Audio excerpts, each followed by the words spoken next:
See, it does run. So just stumbling around a little bit at idle, and then it kicks back up a little. It's missing a tiny bit. You can see the RPMs jumping around a little. Seems to be kind of how high it wants to idle when it does idle, even when the engine's fully warm.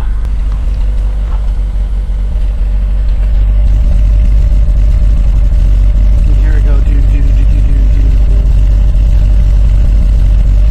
We're trying to check the transmission fluid right now because it seems to be changing levels on me randomly. That looks like it's leaking gas. All the others are clean. Leaking.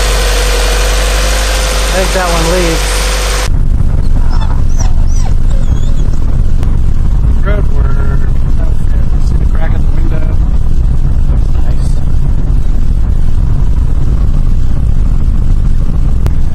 Go slower, says the road crew guy, because, oh my god, there's a whole bunch of shit up here.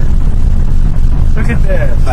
Go slower because look, it's open country road. I don't know about you, but it's going 0.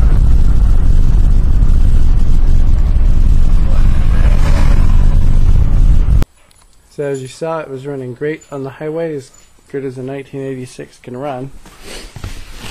Shut it off and it would turn on right away, but then we waited maybe 4 or 5 minutes later, and now you get this.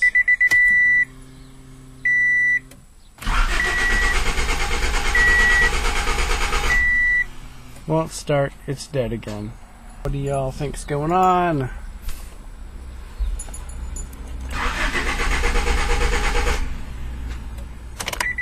But if we let it sit for an hour, it'll start right up. Now I don't think it had anything to do with the valve cover gasket thing that I did to it. I think it was always doing it.